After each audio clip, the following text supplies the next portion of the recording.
Garra de Ferro é e não é um filme de luta. Não é sobre wrestling, mas sim um filme sobre luta familiar, onde um pai castrador, frustrado, pode trazer e fazer uma tragédia tão ou mais forte que um soco no meio da cara, no meio do estômago. Que pancada!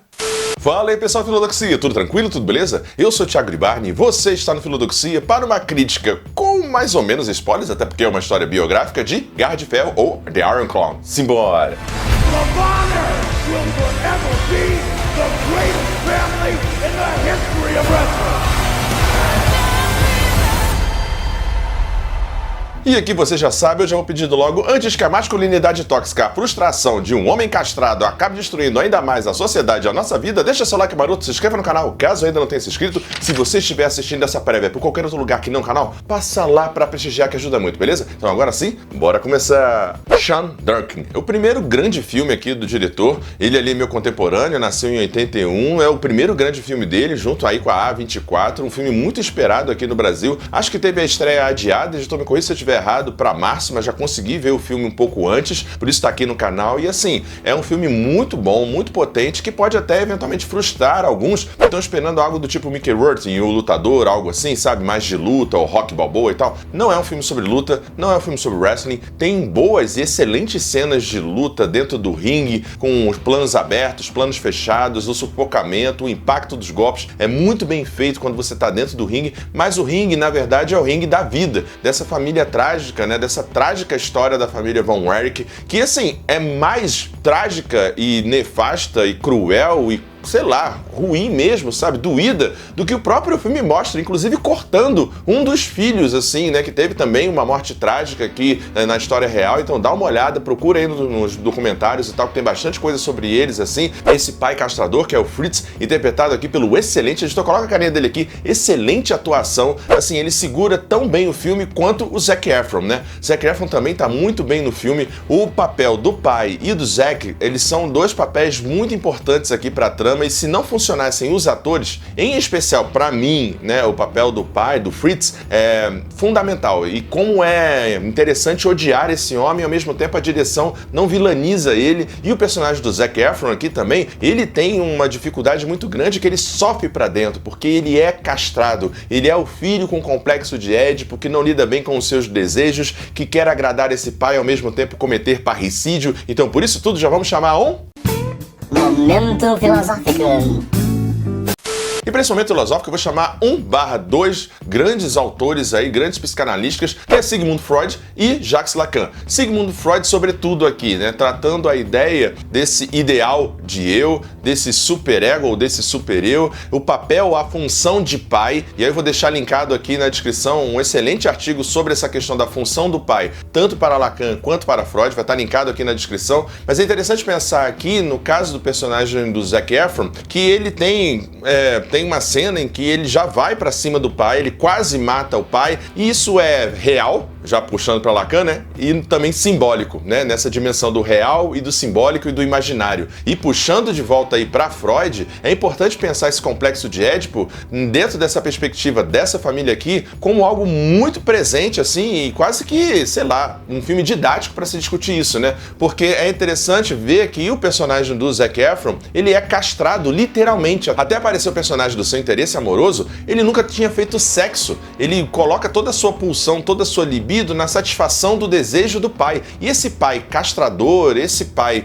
que joga e projeta os seus desejos nos seus filhos, todos filhos homens, todos filhos que estão à sombra desse pai castrador e controlador, diz muito de como essas relações podem ser danosas e nefastas, como no caso para a família Von Erich. Tem uma fala muito interessante de um vídeo de um querido psicanalista na Casa do Saber. Dá só uma olhada sobre essa função do pai. Dá só uma olhada nesse vídeo. Quando você vai querer ter um filho, o que é que vem na sua mente? Uma projeção narcísica. Eu vou querer que ele continue aquilo que eu gosto em mim, mas sobretudo, e aí o bicho pega, eu quero que meu filho repare o que eu não vivi. Meu filho vai ser eu ideal né, eu projeto sobre meu filho os meus ideais narcísicos. Bem interessante, né? Pensar essa dinâmica aqui junto com Garra de Ferro e, assim, pensar também a nossa própria vida, as nossas relações de poder, de dominação, de desejo, da economia da libido. Então, aqui o personagem do Zac Efron, ele tem essa pulsão, né? Essa pulsão libidinal com a mãe, o desejo de ocupar esse lugar do pai e, ao mesmo tempo, ele também tem uma deferência a esse pai, uma certa, não é bem transferência, mas um espelhamento de atingir e alcançar os desejos desse pai castrador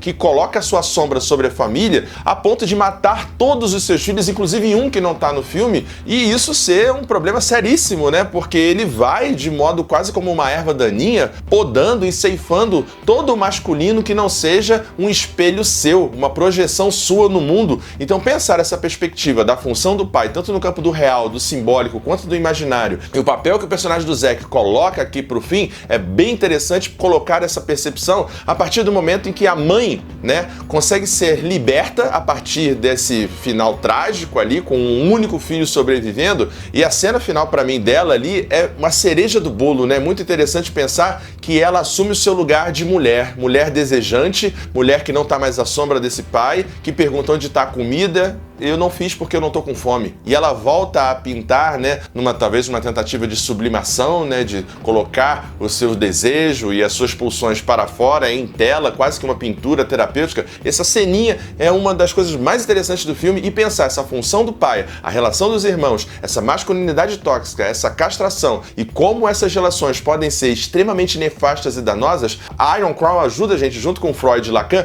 a pensar essas perspectivas para além do filme, e isso é muito interessante. E para fechar esse momento filosófico, eu chamo assim, também como Freud, Lacan, sobretudo, a ideia dessa percepção de filosofia / mitologia, né? A mitologia grega e a função e o papel do pai em sociedades pré-imaginárias, pós-imaginárias, co-imaginárias. Então, assim, se a gente pensar, sei lá, Urano, Gaia, Cronos, Zeus, tem sempre uma relação de ascendência desse pai sobre o filho e, ao mesmo tempo, um medo desse pai que o filho o supere. Né? Então, se a gente vê isso em Zeus, a gente vê isso em Cronos, a gente vê isso em Urano, na própria mitologia grega e em tantas outras, como é que eu posso dizer? Um imaginário mesmo, né? Arquétipos em que esse pai, ele é castrador, esse pai, ele é dominador, coloca o filho à sombra, ao mesmo tempo em que ele tem medo e receio que o filho tome o seu lugar, tal qual no complexo de Édipo, né? Esse filho mata o pai simbólica e realmente, tomando o lugar do pai no amor, no seio da mãe, no sentido simbólico e também real, como alguém que pode trazer algo novo, como o personagem do Zac faz aqui no final, vendendo os direitos ali da liga, né, que o pai geria para uma outra empresa e seguindo a sua vida, seguindo adiante e superando o pai a partir do momento em que ele não repete os padrões tóxicos e de castração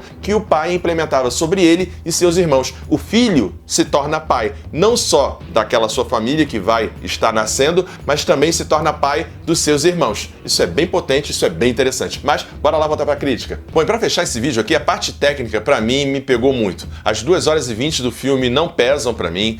Quando vai pro ringue é muito bem feito, muito bem montado. É uma coisa assim que mostra a musculatura do Zac Efron, de todos os lutadores. O papel do Zac Efron, mais uma vez, elogios a ele, porque é um sofrimento para dentro, sabe? Não é para fora, não é externalizado. Aquelas atuações que aparecem em Oscar e tudo mais. Zac Efron poderia sim ser indicado, assim como o ator que faz seu pai aqui, o Fritz von Erich, no filme também, tá muito bem como coadjuvante, poderia ser indicado ao Oscar, mas infelizmente os dois foram negligenciados aí. E nesse contexto, assim, o filme tecnicamente, de direção, de montagem, de música, trilha, fotografia, é um primor. Eu só tenho uma ressalva com o filme que pra mim pega bastante. Aquela sequência idílica, digamos assim, quando um dos últimos irmãos se mata, né, à beira ali nos pés da árvore, e tem aquela parte ali onde ele recupera os movimentos, uma coisa do céu, do fantasma, que o filme sim vai plantando ao longo dele, né? Mas assim, quando tem essa reunião dos irmãos no lago, na travessia, como o barco de Caronte indo para o outro lado e tendo certa paz de espírito finalmente, eu fiquei dividido. Ao mesmo tempo que eu gostei de ver que eles estão bem, né?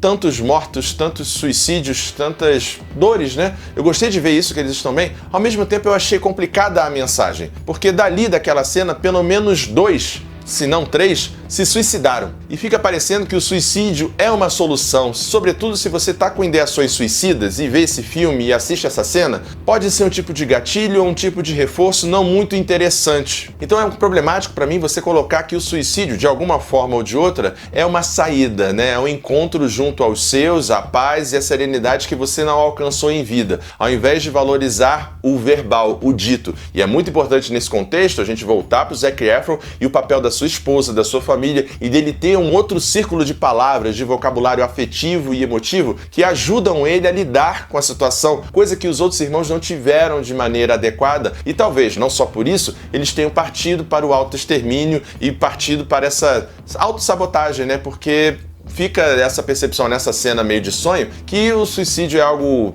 possível, e na verdade é, mas como uma saída viável, e ela não é tão bem assim, pode ser gatilho para outras pessoas. Mas o filme, assim, é excelente, uma pancada no estômago, que faz a gente pensar não só sobre a história trágica, mais trágica que o próprio filme mostra dessa família, e também a partir das nossas relações familiares com a função do pai, que em Freud e Lacan, sim, tem a ver com o falo, com o masculino e tal, mas é função do pai. Então pode ser a função do pai num casal trans, num casal gay, etc. Um ou outro, de alguma forma ou de outra, vai exercer essa função de pai. E essa função, por vezes, faz o ideal do eu, do superego, tem função castradora, ajuda a fazer a economia da libido, do desejo, das castrações e tudo mais. Então, assim, é um filme bastante rico se você tiver esse olhar mais psicológico e também tiver aberto para essa experiência que parece até cinema, mas não. É mais trágica até do que foi mostrado. Bom, então por isso tudo, a minha nota para Garra de Ferro é nota 9. É um filme, sim, sobre luta, mas não a luta somente nos rings, mas a luta do personagem do Zac Efron, do Kevin, para sobreviver a esse ambiente tóxico, castrador e ressignificar a si mesmo sem quase ou nenhum apoio social, psicológico, etc. Então, assim, é um milagre esse sujeito estar vivo, ter netos, etc. e ter podido ver essa história nos cinemas e nos trazer essa história fantástica, fabulosa, de muita luta, dor, horror e amor. É isso, pessoal. Espero que vocês tenham gostado dessa crítica. Não esquece de deixar seu like, se inscrever no canal caso ainda não tenha se inscrito e até a próxima, pessoal. Tchau, tchau. Valeu! Ajude o Filodoxia a continuar crescendo. Essa é a nossa chave Pix. Considere o clube de membros e muito obrigado por apoiar o canal. Sem você, ele não seria possível. Muito obrigado sempre.